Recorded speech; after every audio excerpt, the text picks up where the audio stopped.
This is Robert from Black Belt Gaming, back with you for some more ghost stories. The Black Widow's giving me hell. I'm going to see if I can take her out this turn. We're starting up turn number 19. I don't know what it is about me and Buddha figures and the Black Widow, but we kind of got an oil and water thing going on. My priest is here facing this space, and it's not empty. There's a hopping vampire there. Therefore, I can't put the Buddha figure on this empty space. It's diagonal from the priest. So, as I'm understanding the rules, that was an illegal placement. Fortunately, it hasn't come into play yet, so I'm just going to put this Buddha back into my general supply for later. Alright, let's continue. We need to activate ghost abilities. No other ghosts on the other boards, so we're going right to the hopping vampire, who's going to haunt the very tile that my priest is on. So that's not good. That's 2 tiles on the board that are now haunted, and the haunting figurine goes back. So there we go. We have 1 here and 1 there that are turned over. Now it's actually time for another ghost to arrive. And we have a yellow plague. The yellow plague is going to have to go here. Let's take a look at it. The yellow plague is a power level 4 ghost. Nasty face, and no other abilities to take into account. There's actually a reward for exercising this one, so hopefully we can do that.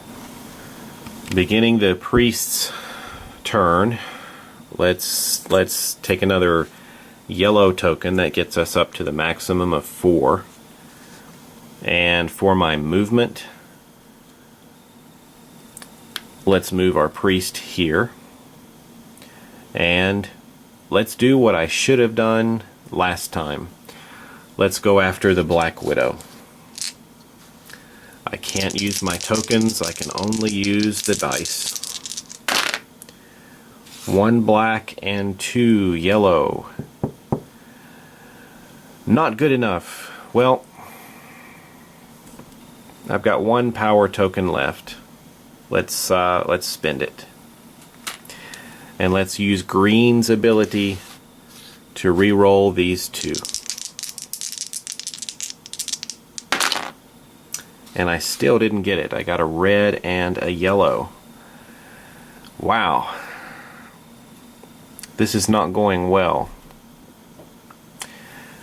In fact, my board's going to be facing Overrun next turn. So now at the end of the priest's phase, I can place my Buddha.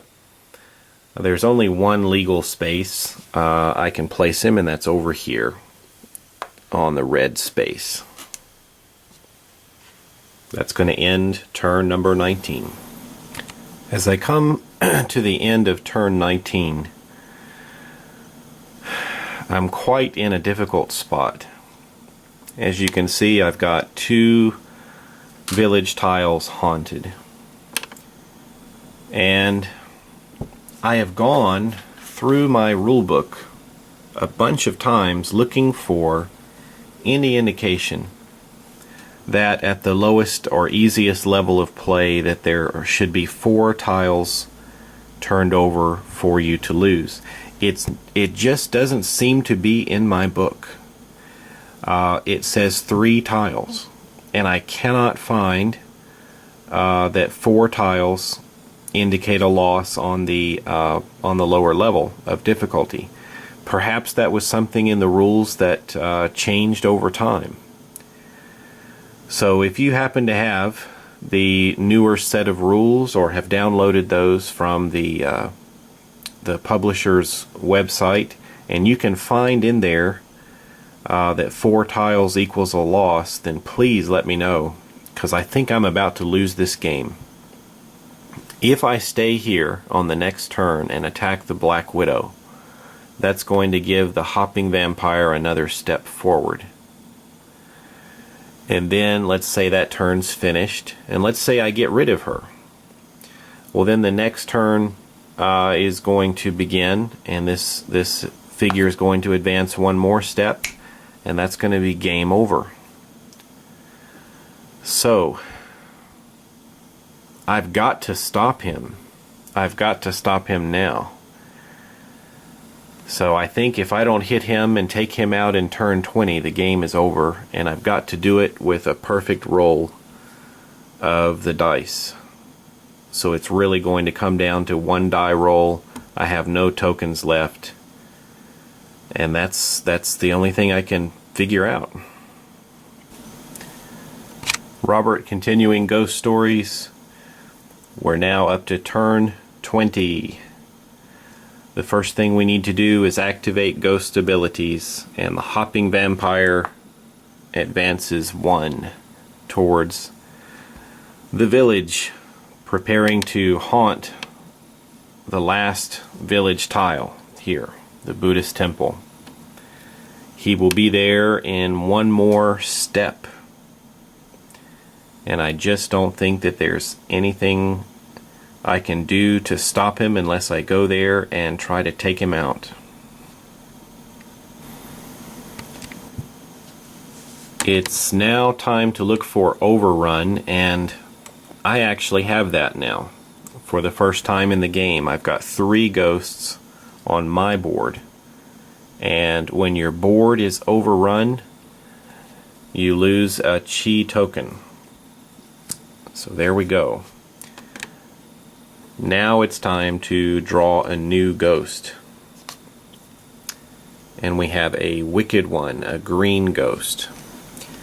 The wicked one is a power level 3. Looks like it's a demon of some type tearing through the rooftop. And it is a haunter. Great, just what we needed. Yes, just what we needed. Another haunter.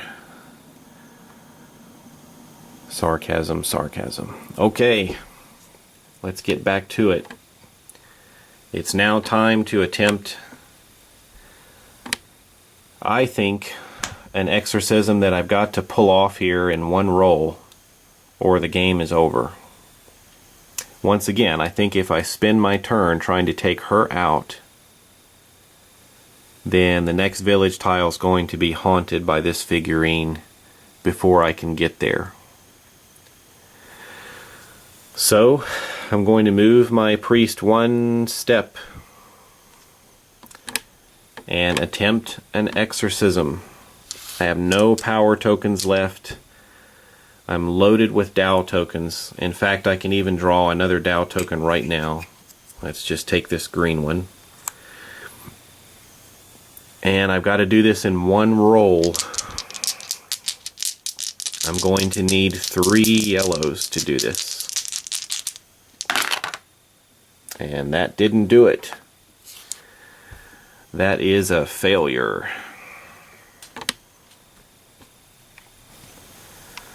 This is Robert beginning turn number 21. I think this is it, folks. It's time to activate ghost abilities. Let's start over here with the green board.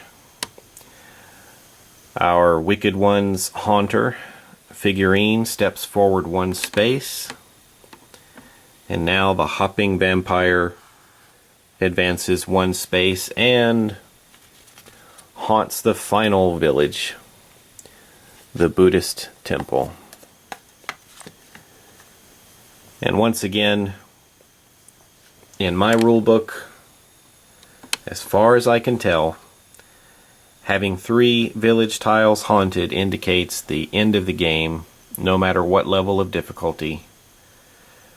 And for me and my yellow priest, I think that is game over.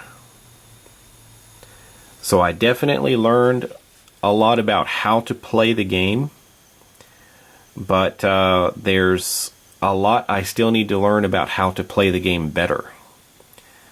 There were some poor decisions made, There were a lot of good die rolls made, but some bad decisions made. Probably the key moment where I lost it was when I went after the hopping vampire first. Instead of going after the Black Widow first, I probably could have taken her out and unlocked my Dow tokens, and then I just could have been taking things out right and left because I was loaded with Dow tokens here. But we live and we learn, and the rumors are right. This game is challenging.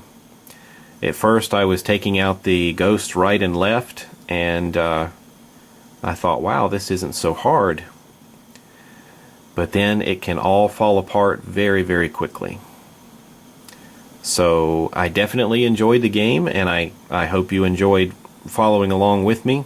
Thanks for all the great advice and for catching my mistakes here and there. Like I said, just got to keep in mind about the Buddha placement. That was something I missed twice.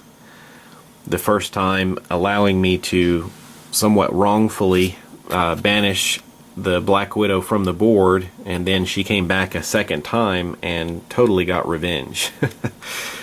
So I guess there was justice for her after all. Well, thanks everybody for watching, and I had a good time. Take care everybody, and I'll catch you for another board game very soon. Bye bye.